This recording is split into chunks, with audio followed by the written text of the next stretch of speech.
This is The Countdown, discussing tomorrow's news today as our top guests tackle the issues that matter with a sharp take on every story.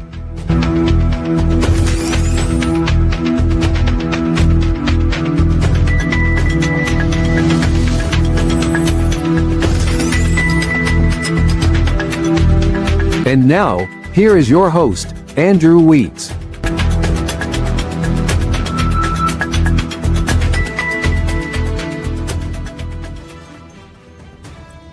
All right, a very good morning, and welcome to another edition of The Countdown. My name is Andrew Weeks.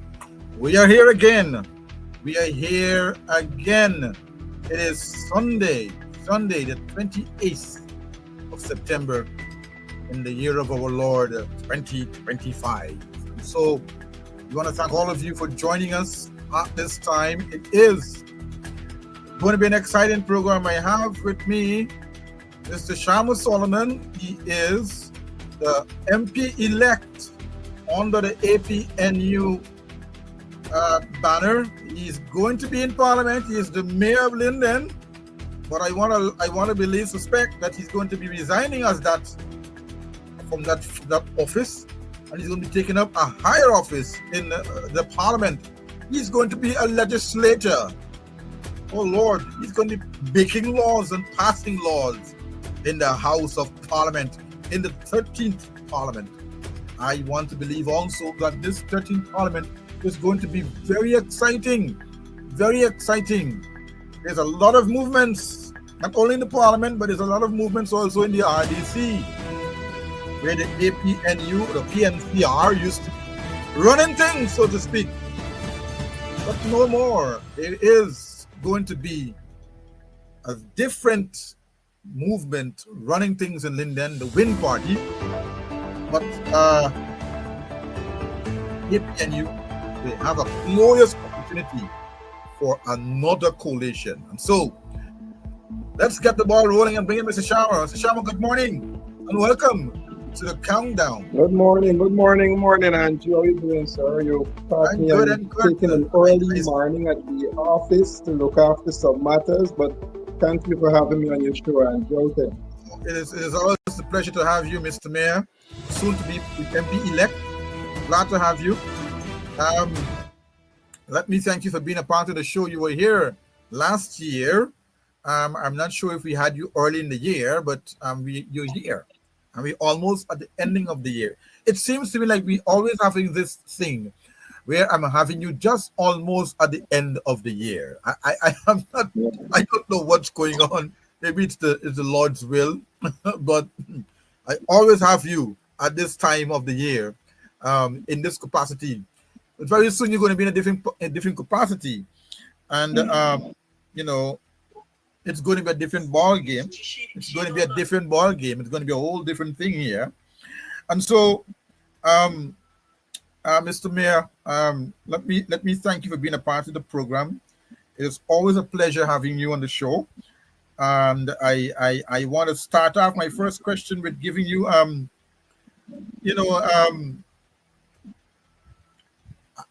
just to confirm, you have given up the post of mayor, or about to give up the post of mayor. Your new role now is going to be soon to be given up the post of mayor. You are now going to be an MP, which happened to be very promising. My question to you is, why did you accept that post, and what are you hoping to achieve, in this new role, and what guarantee or promises you are making now to the constituency of Linden that is different from your predecessors? Thanks again for having me, Andrew. And I think that's a very, very good question in terms of the role to serve in the legislature, to ensure that I am part of this 13th Parliament and be in the National Assembly, where it's different from the RDC in the municipality. But there is where I want to start from. I have had the humble privilege and honor to serve as regional chairman and having the opportunity to be chair of a council and to see how the dynamics of the regional policy making agenda is set and how that is actually constructed and actually established and you get work done.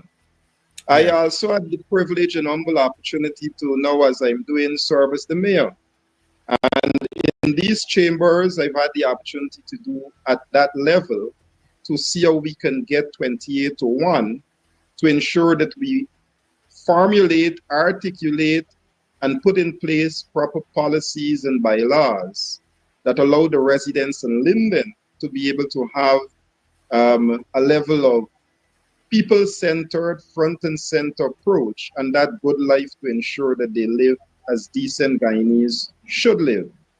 I think having those experiences of the RDC and municipality and seeing where those policy initiatives are driven from and how to aggregate those policies at that local or those local level, it is now important for us to take these agenda to the National Assembly.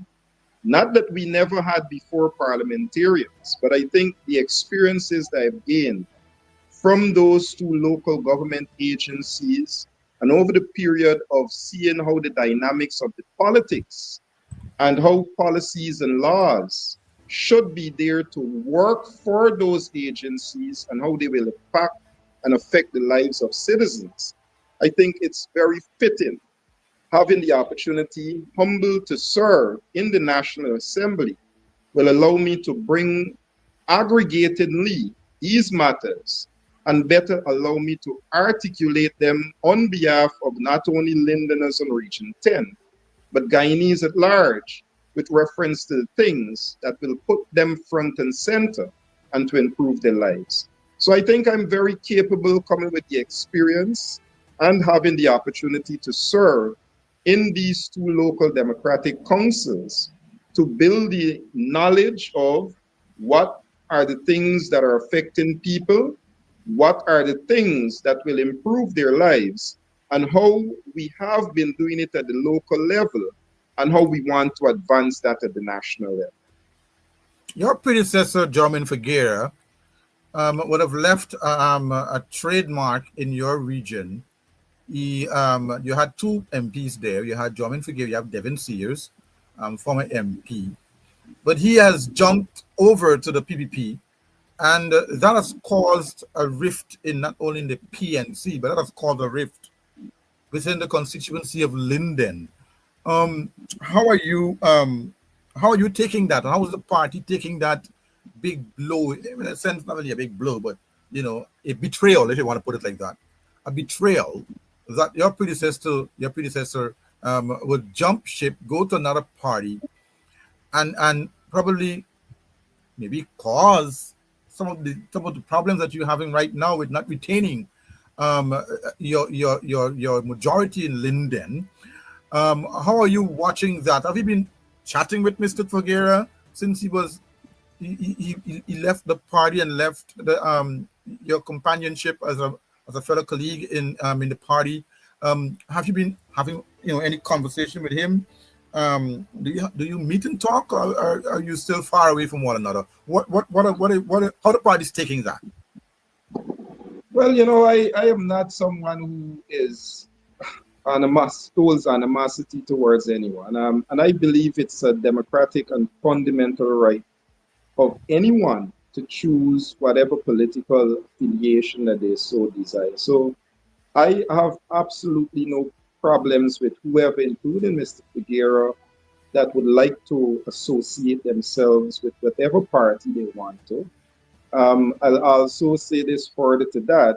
The results of election 2025 demonstrated that the People's Progressive Party got only a few hundred votes compared to 2020, which demonstrated that despite the heavy spending, despite the restriction to state media, despite the use of state resources as opposed to the opposition having an opportunity to do that, and notwithstanding all those who would have crossed over, it was not enough for them to do more than they did in terms of winning votes at the RDC as seats and also winning any votes in terms of putting them in the National Assembly. So I don't see that as significant, anything that was done in terms of anyone that crossed over, including Mr. Figuera. But like I said before, it is the right of any one of the members of the People's National Congress, the APNU, to associate themselves with whatever party they choose to. That is not our biggest concern. I think the results of the election showed where the biggest concern of the APNU should be with reference to any political competitor in the region. And that surely is not the People's Progressive Party. Let's stay a little bit on the elections, because that is a very serious review that one needs to at least look at for the next coming elections, local government elections. There are a number of things that happened there. You were on the ground, you were doing your groundwork, you were talking to the citizens, asking them to come out. What do you think, especially for Linden, what do you think might have caused person? Because it says like about less than like a little bit over 48 or so percent of persons came out and vote in these elections. Yeah. What do you think might have caused that defeat for the party in Linden? The numbers not showing up to vote for the APNU. I think that, the good thing that the party is doing, and I'm glad that the leader of the party is taking this approach to ensure that there is a comprehensive evaluation that must be done. I think that is a good start. And I think that will not only highlight not only the issues that would have resulted in what occurred on the 1st of September, but it will also allow us to go into in depth of some of the things that we may know now. So whether those are finances, whether those were the campaign had concern about internal issues with reference to identification of the candidates, whether it was the issue of the coalition not having the sort of unity getting into the campaign. There are many other issues that we can look at with regards to what occurred on September 1st, 2025, and how that would have influenced the results and the outcome of the election. But I think it starts with that, which is a very comprehensive, insightful, and honest evaluation so that we know not only the issues, but we can diagnose them to the extent that we understand what went wrong and how to correct them.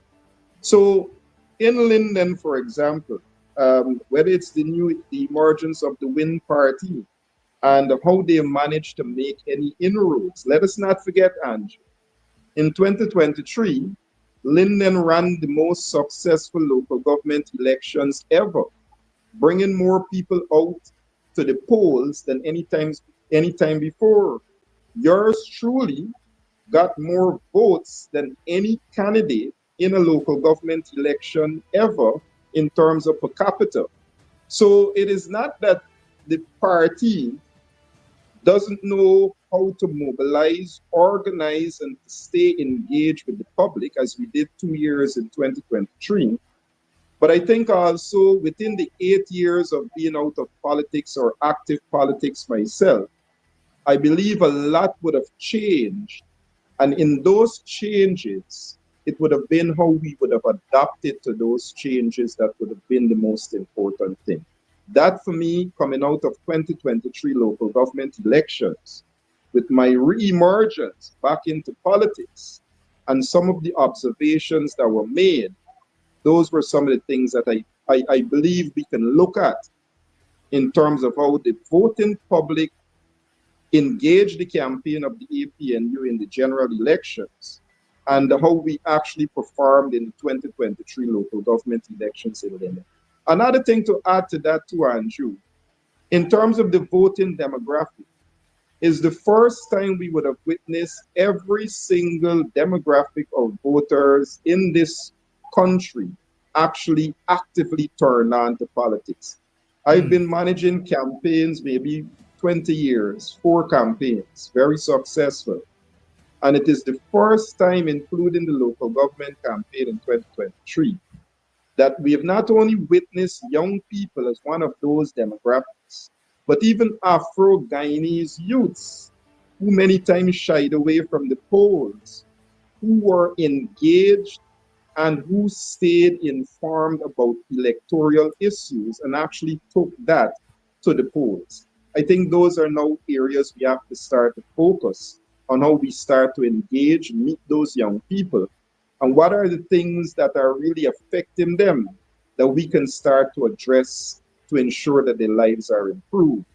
I know the culture of politics have also changed, where there is an expectation within this microwave generation of quick fix, of the looking for it type of culture, of the eat a food mentality, where everybody want to eat a food and everybody looking for it. Not bad, of course, but what we have now not done is to say, what is that it that they should be looking for, where we now have to put a definition, and what is this food that they're so hungry for, and how we could ensure it's that nourishing to take care of them. I think those are the areas we now find ourselves that we have to get through to figure out this new political dynamics. Indeed, because in this election that we had in September 1, a lot of persons were gravitating to the popularity, who as you said, who can give me a bread, who can give me a blind, who can give me some food, and not looking at the fundamentals, which is in the long run, how will that affect me and my family and my future in this country? Because should the blind and the bling and the bread fall through, who are you going to? What is your next option? So I think issues need to be more placed on the front burner, bringing up So let me their give you right. one, Andrew. Yes. Let me give you one about issues as you spoke about. So only recently, and I should be in the community in Blackford too. And you heard the residents complaining about the People's Progressive Party distributing black tanks. And Yes. they're not too favorable of these tanks because it's only so far you can take black tanks. And many times it goes to family, friends, and favorites. And it doesn't address the real needs of the community. Now, we have one of the persons in the political arena who visited the community and made the same promise in the persons from the Win Party. And the people in the community said, listen, this again doesn't solve our problems. What we want is a well. So persons have recognized the handout culture can take you so far, but it is not necessarily a sustainable situation when you want, as a farmer, as housewives, as people who are living and who would want to have portable 24 hours water, rather than a black tank where you have to try to cultivate water, whether it's from the rain or whether you have to get it from some other means of harnessing that when it comes. So you're right. Persons recognize, even though we want to eat a food, and even though they're looking for it, they now recognize what is sustainable becomes the it, and what is sustainable becomes the best food that we want to eat. Indeed. But indeed, because that is the dynamics that persons need to know, look at, and to try to figure out a way around it, because especially political parties now coming up, they have to ensure they have another what is call it again in politics, Yes. a war chest, so to speak. Yeah, You yeah, have to yeah, ensure that yeah. the war chest, and that has a problem as well, because some of the observers brought it up in elections that the government used taxpayers' resources to beef up their Mhm. campaign, and the other parties didn't have that kind of resources, and there need to be laws going into parliament now. There need to be laws to deal with that. Um, yeah, you want to say something? Yeah, but they're quite correct, Andrew. Like I said, in the evaluation report, you will see that campaign financing should be in the legislation in as part of law. to ensure that we understand how political parties are being funded and there's proper accountability and transparency in terms of the use of resources to fund campaigns. It's very important because I think by now we recognize if you have money, not only that you can get into the race, but that you can buy yourself into the legislature. And at the same time, does it represent in itself what is good for Guyana or what is just good for the individuals with the most that they can invest to get involved in politics? I think those are very, very clear areas campaign financing and legislation will work to ensure that we get a better outcome in terms of spending in these campaigns and proper accountability and transparency. Exactly. Another thing you have going for you, Mr. Mayor, is this whole composition of your councillors in the RDC in these after these elections. You have a problem if you don't know, if you haven't really worked it out properly. You can have a problem with the government getting a majority with a deal with WIN or with the FGM, right? Have you been having talks with your with your fellow MPs and your fellow councillors from the other side to see how best they can keep a strong hold on the NDC? You have Mr. Goring there might be a new chairman for Region 10. Have you been having talks with the WIN party to ensure that you have some kind of synergy or agreements with WIN to secure that majority in the council, Linden? I think the good thing, if you call it that, about what is happening with the political environment that we're in now is that there is need for a lot of compromise and consensus. I think more than anything else, we have to understand there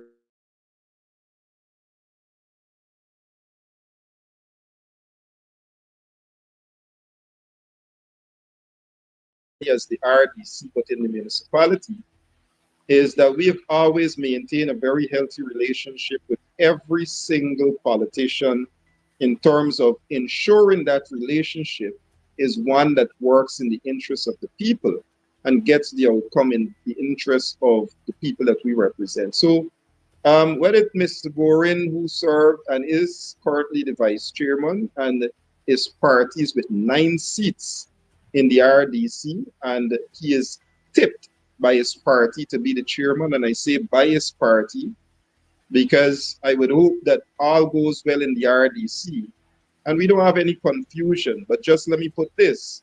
There is no clear position in the RDC at Region 10. For example, the WIN party is with 9 seats and the combined opposition is with 9 seats. So you will still have to get someone to go over to support the outcome of a regional chairman, should the WIN party need that. And that's the point I'm coming to.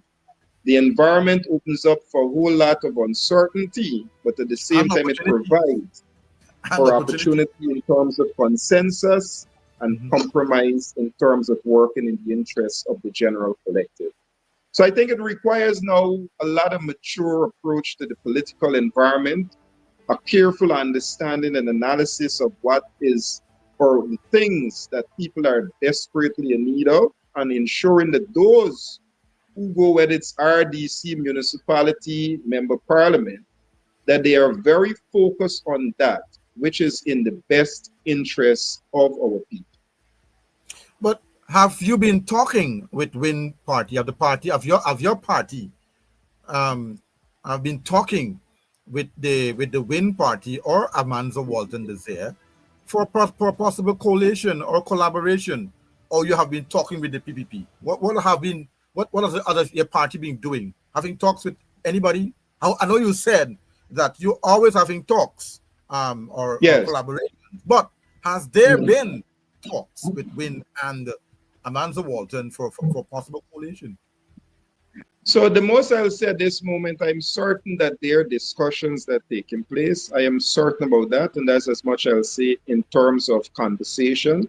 But I'll say further to that, that there is always going to be conversation. Like I said, the new political reality of September 1st, 2025 doesn't allow any political party to operate in terms of not recognizing the importance of even a party with one seat at this moment. So there is always going to be that scope, not only for engagement, but at this moment, no party can move without engagement, especially those in the opposition. Let us jump outside of your region for a moment. You have the same thing that may be happening because your party, you're going to be elected a member of parliament. You're having the same thing happening in Region 8, or is it Region 9? You're having the same thing happening there. You're having the same Region thing happening in 4, Region 7. You have the same thing happening in Region Region 4. 4. You know, you mentioned something there that is very key, and I want the public to understand, is that these negotiations can cause confusion and conflicts if they're not dealt with properly. What would be your advice to your colleagues in the opposition side, in the NDC, in the RDC opposition side? What would be your advice to them to ensure that you keep some form of order and control, and not have the PP taking over all 10 regions and running things, as one would say? You know, like I said before, working together to get an outcome and people sincerely seeing that is what is going to transcend you in this political arena with what is most important at this moment, to have political trust. It's very, very hard to come by. I see it even more difficult in this environment where we have a lot that would have occurred post September 1st, 2025. But I believe once you can show that level of consistency of what becomes most important, which is to ensure that we get the best outcome in the interest of the people of Guyana. To do that, you will have to demonstrate a level of maturity. Unlike pre-2020, pre-September 1st, you cannot use that same approach. You have to mature to the reality of what we have now. And I think our politics in Linden, my politics over the period in Region 10, have demonstrated that we are prepared to work with anyone that is prepared to work in the interests of the people sincerely. We have demonstrated that we are prepared to oppose anyone that come against the people and not work in their interests. And I think that consistency is absolutely needed at this moment, along with a mature.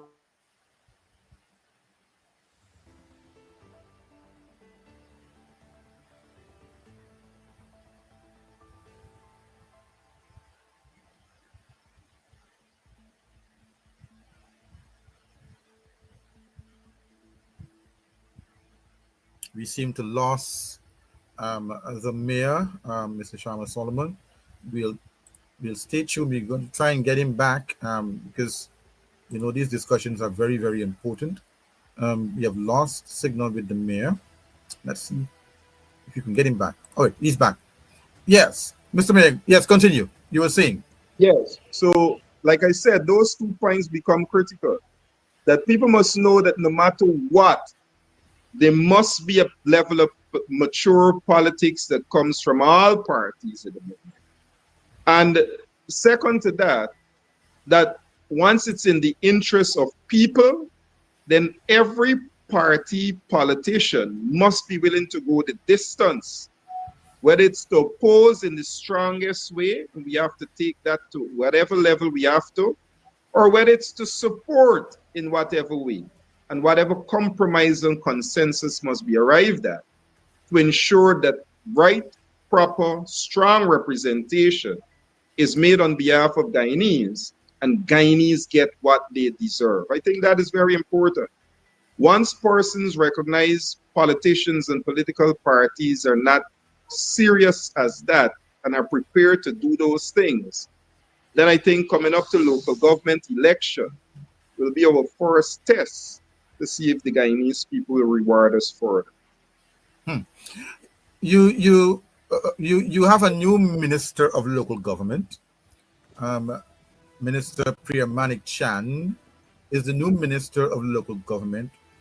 Have you received a call from her? Has she been able to discuss her role and function as to how she's going to help out Linden, how she's going to bring some form of assistance to your municipality and to the region as well?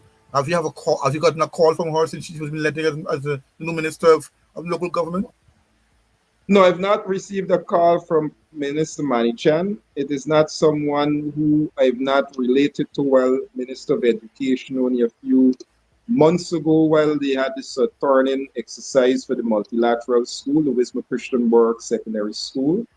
But what I can say is that Minister Manichan would have already received a correspondence from my desk with reference to the town clerk and the council at the last statutory taking a decision to terminate his services because of several infractions which went through a disciplinary hearing that he refused to attend, outlined by the local government commission of the 4 steps to take with regards to such disciplinary action that were taken. And the council, in taking a recommendation from the committee, recommended this termination. That was the letter that was sent to Minister Manichan, and that is our only engagement so far. So your town clerk is still on the job. He has not moved. He's still there, coming to work and doing the work. Well, what we have done, this matter is now before the minister. So I am giving the minister a fair opportunity. What we did in the transition of the ministers and what was happening in the height of the election, we are giving this minister a fair opportunity to see a matter that was being dealt with by the past minister. And instead of allowing the procedures and the local government commission and even the council to be able to function in line with good governance, what we had before, in several instances, was a minister who went into the matters and affairs of the council with some level of ministerial overreach in terms of payment, in terms of protection of the clerk. And I think with all of those infractions that came out during the hearing and those that are well documented, and what we have presented to the local government commission in line with their requirements of conducting such a hearing, I think it was only fair that Minister Manichan coming in when she was sworn in, and this matter of the termination of the clerk was only recently given to her as of last week. And we are waiting to see not only her, but the local government commission. And that again is where a problem is, because here it is, we have a commission without commissioners. And we hope to have this matter be dealt with. So again, that's why we give this a fair opportunity to the incoming minister, so that she understands not only the level of the council where we have issues, but where there is no commission that should be acting as an appellate body, so to speak, and adjudicate over these matters if there are problems, is not in place. Not in place. If you just join us, you are listening to the countdown with the Mayor of Linden, Mr. Sharma Solomom, and he's also the MP-elect for that region. He is on the show this morning, and we're discussing a number of matters of national importance. Mr. Mayor, back to Linden and back to your municipality. Seeing that you're working with a hung town clerk, a town clerk does not follow procedures, does not care about rules and so on. How has the council been functioning? I know that you had an incident. You have some incidents right now. You have both sides on strike. You had a bridge that is deteriorating. You have contracts in your region that are still going on. You have infiltration into your region from foreigners, from foreign workers. You have a lot of foreign workers taking over the job market in your town. You have a lot of work going on, a lot of expansion going on. What's going on? Some even obstructing traffic. Some even, getting into the thing of being there in the midst of the hype of rush hours and causing confusion and chaos in your district. How are you dealing with some of those issues? Let's start with both sides for now. Let's start with both sides in the strike that is happening right now. What have you heard? What have you been giving assurance of?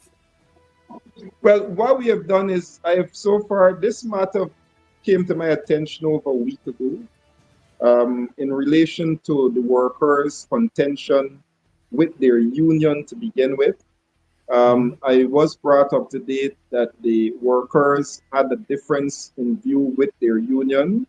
And as a politician, I've always taken an approach to ensure that workers get the best representation they deserve, whether from union or their elected official. But for those union approaches, we said to them, it is important that they resolve that which they did not. And the workers, unfortunately, without the union, it is important to have their unions involved, took strike action. So the strike Union, action is, which union is representing the workers I there right think now? it's NAFSI, is the union. And I would say to the workers, they took the right action because the union should be in support of the workers. Now, over the past 24 hours, I have made every effort to not only engage the workers, but I'm engaging their representatives to ensure that the union acts in sync with what are the desires of their workers in terms of the several matters that they've placed on the bargaining table. I was told recently, as of a few hours ago, that on Thursday, there was an engagement where the union representatives and government met to advance some of these positions. So I'll be engaging the workers forward on this just to get clarity. But my first position is to ensure that the union understands their obligation to those workers and that the demands being made by the workers are advanced and clearly articulated by the union on behalf of those workers to management, and even if it's to the local government ministry, to the labor ministry, so that those workers can get not only representation, but they can get their dues in terms of things they're protesting about. So we are looking at the matter, and we have been engaging both the union and the workers. And I am to engage the company. In fact, in speaking with the company on Thursday, I was told that we have to wait until Monday for us to have an engagement. So we are going to be meeting with the company also, as we have dealt with the union and the workers and the company to see how we can resolve this outstanding matter. We're hearing that they're having issues with sick leave, fair treatment, respect on the job, breaking of labor laws, things like unsafe machinery. Which again, Andrew, is most unfortunate that you have a union who should have already known of these matters. And I think that is where the unfortunate matter of this in terms of representation for those workers. And they're not getting the sort of representation.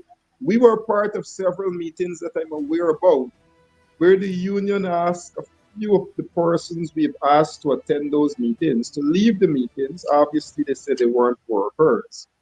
But at those meetings, we saw how difficult it was for workers to get the support of the union on some of the things that you're speaking about, which by any right-thinking worker and any constitutionally obligated union would know that these are actual breach of labor laws when it comes to the things that you spoke about just.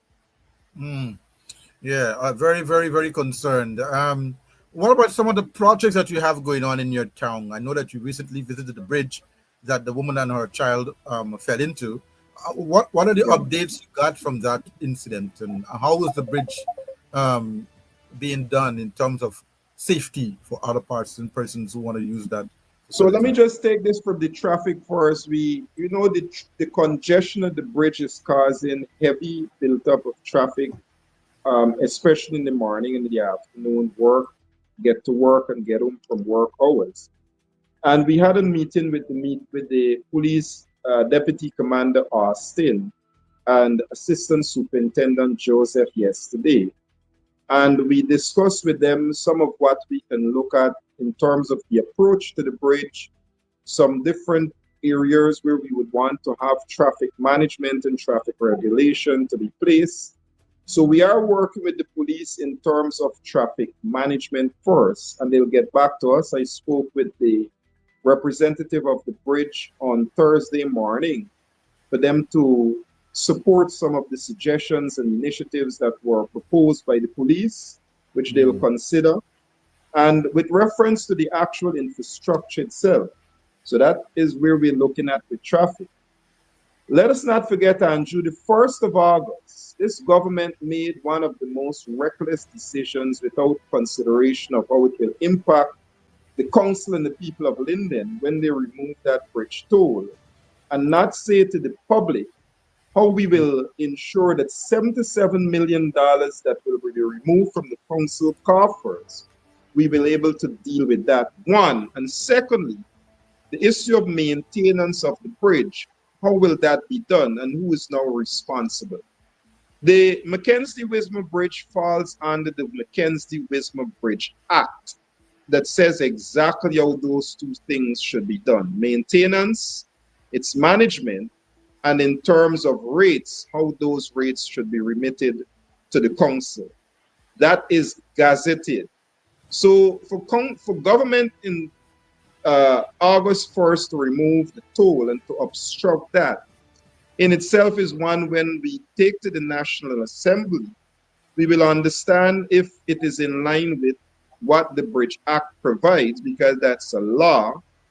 And if it is something that the president, based on his executive function, would have done, then it is important for the government to say to the municipality how we are going to deal with that 77 million not coming into our coffers, where it was Mr. Jagdeo who said that they will be engaging the municipality, which they have not done so far.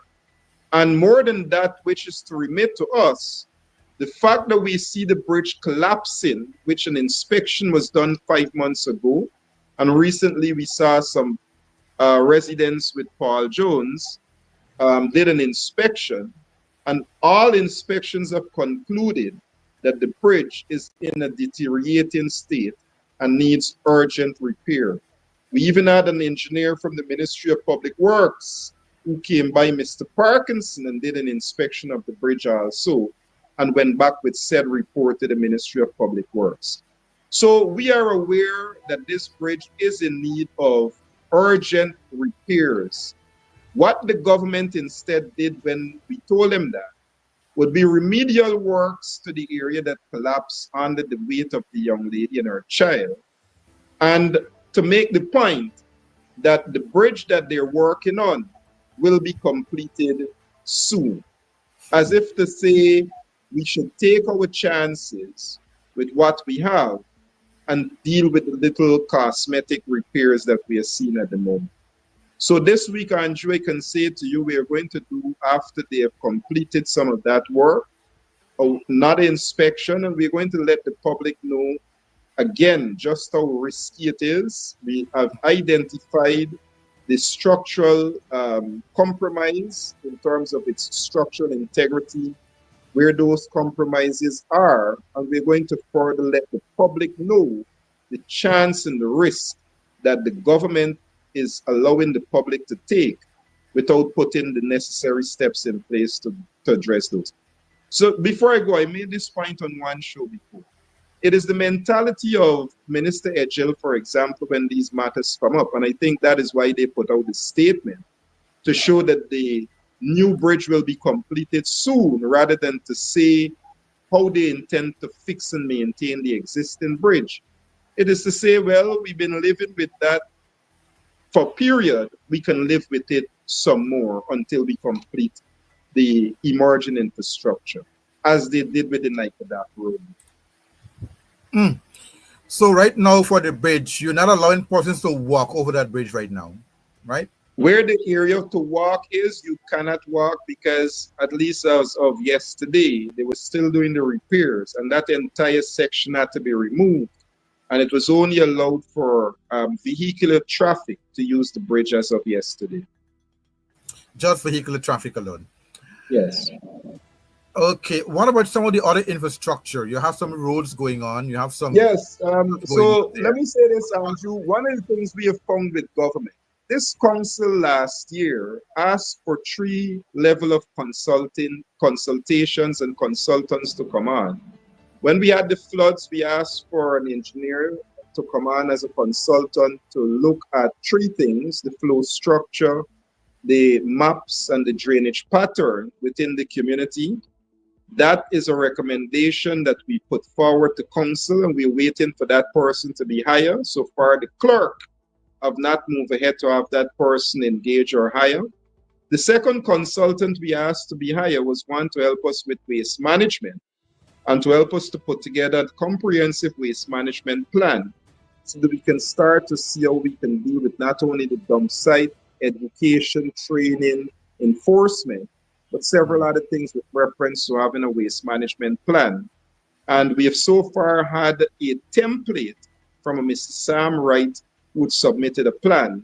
And we've asked the clerk to have Mr. Wright be part of the consultation and the consultant committee to do that. That has not been done. The third we've worked on is to have a repository group of persons who are professionals and specialists, that when we have these big activities, these major projects, and Linden is in fact region 10, a very heavy zone of moving a lot of infrastructural, not only works and projects being done, but materials for infrastructural works and projects to be done, whether it's laterite, stone, sand, or any other materials that are being used. Yeah. We wanted that group of people to be here to guide the municipality. We don't have the qualified engineers, or even our works department can deal with some of these massive works that are being done in the town. So the council took on a position to have these group of experts who can able to guide, to show how we can work to bring in line these matters and how we can address them effectively. That too has not been done, Andrew. That not being done. And wow. Let me further say this too. Many of those projects, when they come with environmental assessment impact, they come with social assessment impact. And I can say to you, many of these works, the council are not seeing any ESIA. We are not seeing the sort of impact assessment so that we can advise the public on how these works will impact them adversely and how they can make preparation to ensure that they're not so affected by them.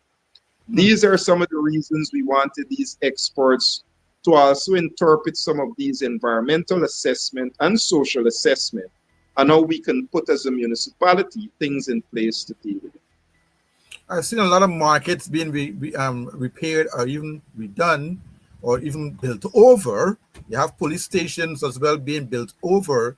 Have you gotten any word from government or a signal from government from the subvention that they're giving you that they have any intention to assist you of even repairing or building over a new market for the municipality of Linden? And before you go to that,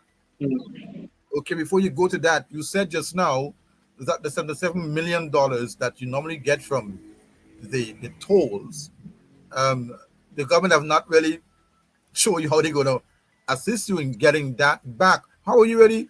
Where are you getting your funds from? I mean, what are you getting your funds from to control the city and to look after the interest of the city? What is going on? Well, you start with the market. We have not been approached by government for any upgraded markets. We've had an expanded constituency in a media's ward that is entitled to a market square or marketplace. We are aware of a PPP aligned businessman who have taken up that location, of which the council at the moment is pursuing, that the media's ward marketplace or space should have gone. So that is being dealt with by the council. And also, as I said, the government have made no provision for any new market or any upgrade of the market. What the council did last year is that we took our 18 million subvention to do upgrade works at the Wisma market, which in itself, it's not sufficient, the amount of money to upgrade that market. And it's not going to put it in any modern state. It's just going to fix the roof.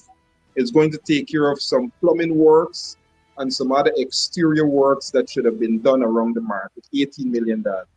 But as it relates to the market itself, every other NDC and tongue in particular, especially around those tongues that are aligned to the People's Progressive Party, we've seen markets go up at Monrepo, come down, go up at Monrepo, come down, go up at Monrepo, come down. And we have not seen even any intervention by the government to take a serious look at the markets in Linden, even though last year we'd sent a note to the minister asking for some attention to be paid to the Mackenzie market in a project we had called the Mackenzie Market Advancement Initiative. So yes, we have made approach for them to intervene. Where they have not, we have taken the resources of the council, which is the subvention, and we have intervened, even though insufficient and insignificant, the amount of works we may be able to get done. You ask about the revenues. The revenue come from the bridge toll. Outside of that, we have another toll that collects revenue for the repairs of the road. 10% of that goes for road repairs. But a lot of that goes towards paying salaries and wages and salaries. The bridge toll is one also that went towards paying wages and salaries. And like we said, with the removal of 7%, that has been cut from the in terms of that has been cut. That has been cut, even though we had already included that in our 2025 budget, because we stopped receiving that as of the 1st of August, which would have been almost $6 million a month. We stopped receiving that.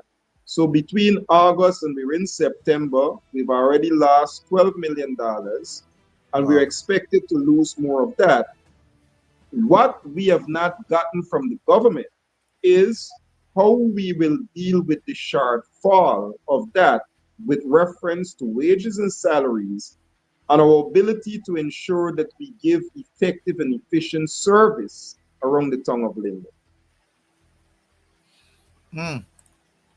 But like you asked just now, Andrew, how do we manage? So government is with a responsibility in line with law to ensure that they work with municipality by the constitution, whether it's through the local government ministry or even the local government commission, to ensure that municipalities are given the attention by the state in whatever way. We have found that once government is incapable, which they have demonstrated they're unwilling, more than incapable, of doing any such relations or relatable with council, then whatever small resources we have, whether it's subvention or otherwise, as we've demonstrated, we will take that and make the best of it, as we are doing with the Wisma market.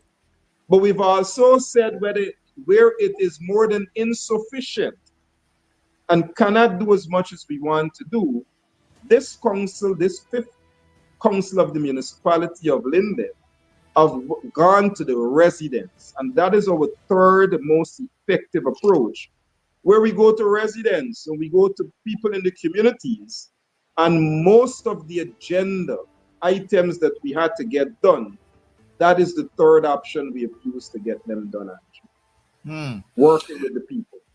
Working with the people, indeed. We're just wrapping up here with Mr. Sharma. Mr. Sharma, I want to jump back a little bit to some internal politics. I've been hearing, from some people, especially a call was made, Mr. Sharma. I want to get your thought on it. There was a call that was made by Mr. Winston Jordan about your leader.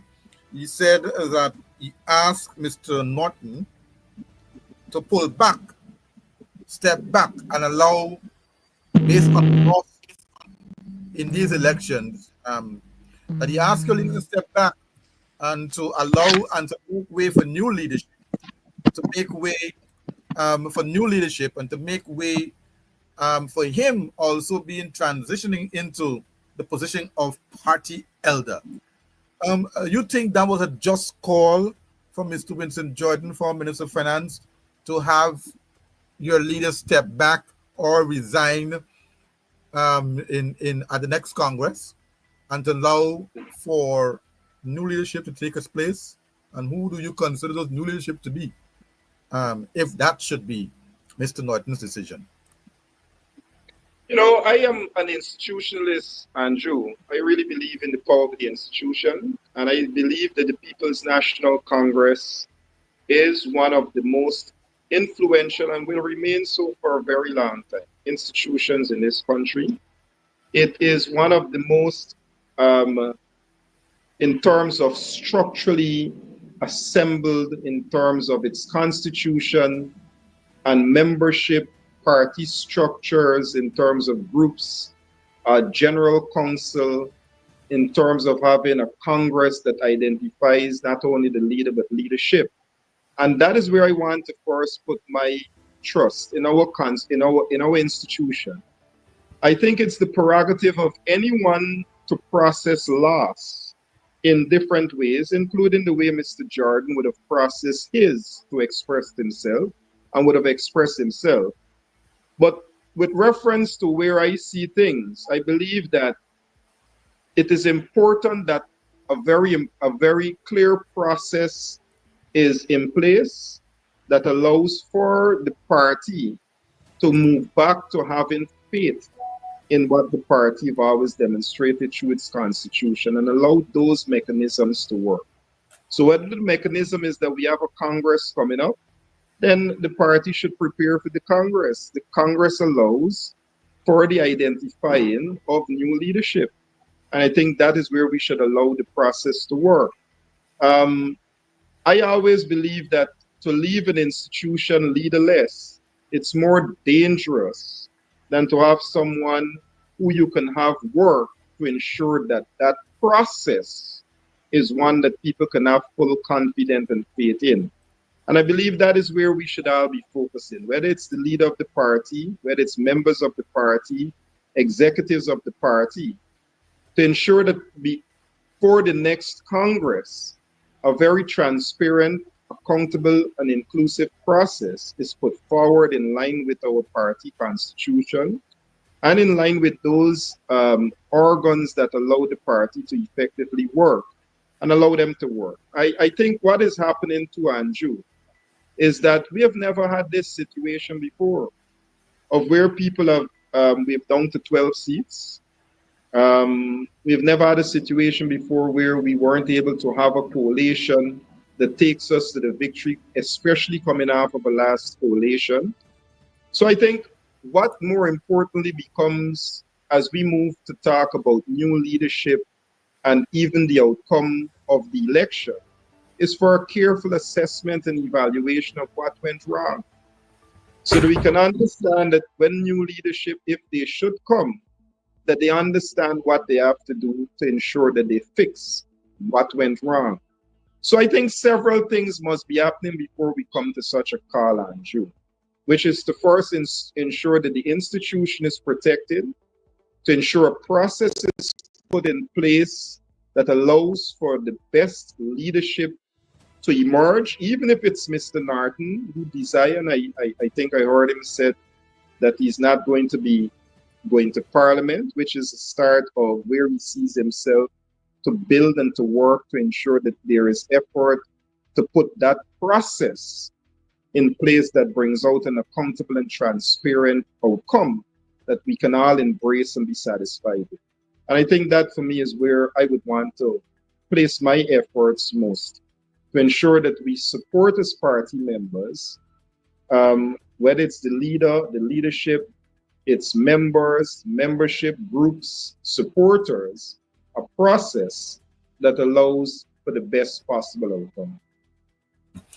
Best possible outcome. Thank you so much, Mr. Sharma. Before you go as well, though, on Thursday, This International Maritime Day. Is there any word you want to leave with your boat captains and boat owners and so on and so forth, who is traversing your region to and fro over the river and back every day? Is there any word you want to leave with them in observance of International Maritime Day? You know, Linden is a very watery town. The region itself is bordered by the Berbice River and the Essequibo River, and the Demerara River cuts deep the center of the Linden community. So all three of the most important waterways either runs through or embrace the tongue of Linden or the region. We have almost 900 different lakes and creeks around the community, some very important, and someone like Sam Wright would give you the names of most of them. But with reference to the maritime matter, we've always said this to many of our boat captains, because on all three of those water networks, we have commercial boat businesses who we've always advised that they must put safety first one. And I think culturally, we've also said in terms of the maritime use of these water networks, that traditionally Linden used not only a highway, but we started out with the use of the river to transport people, cargo, and so many things to different parts of the country. And I think for that sort of cultural heritage and tradition, we have started to see the return of regattas in Linden and Region 10, which allows that sort of use of the maritime space in a more responsible way. So not only we've asked captains and people who are in the commercial use to ensure safety is put first, but also in the cultural heritage understanding of where Linden is with the water networks.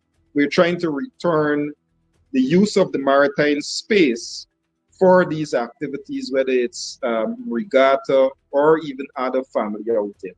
I know even bird watching and birding, we've had people of the Demerara and the Essequibo River. So even for those reasons, we also say to people that Region 10 is open for persons to come and use our water networks for all of those purposes, whether commercial, touring, whatever. And we encourage, like we do, for it to be done safely and to promote it as it should, historically, what it has always done, which is to bring attention to the tongue of Linden. Sharma Solomon there for you, Mayor of Linden of Georgetown, Mayor of Linden, not Georgetown, the Mayor of Linden, Region 10. Yeah. He is going to be transitioning very soon to the MP portfolio. And so, Mr. Mayor, before we go, is there anything else that you want to bring to the fore that we have not discussed that you want to bring to the fore in closing before we go? Yeah, just again, Andrew, thanks for having me on the program. I think, as I said, Linden, the heart of Guyana, we have a lot of work to do. As I take this time to say to the public, not only Guyana, but in particular the residents and the good folks of Linden, I want to thank them for the opportunity given to serve, not only as your regional chairman, but now as your mayor, and look forward to continue service as your member of parliament, but to say that we have had enough experience and understanding of the issues that we know working with the residents is how we get things done. And we look forward for that continued support and working relationship to get a lot more done with reference to our work in the National Assembly. But I want to thank the residents for their support. I want to thank them for their confidence and to say to them that we're prepared and we are set and ready to continue working even harder in their interests. Thank you so much. Thank you so much, Mr. Mayor. And we want to wish you all the best in your future endeavors as you go over to the MP portfolio. And we know that you do a great job there again, because, as you said, you're an institutionalist, and I know that you will keep their feet to the fire to ensure that they follow the law. So thank you very much for being a part of our program this morning, and all the best to you and your staff there at the municipality. And we hope that you continue to do the great job that you're doing, and that everyone will continue to support the you yourself and the municipality. Thank you so much, Mr. Mayor. Thank you very much, Andrew. Bless you. All right, and that was Mayor Sharma Solomom there for you on our show this morning. We want to thank all of you for being with us, and we're going to see you right back here again for another edition of this countdown. Good afternoon and goodbye.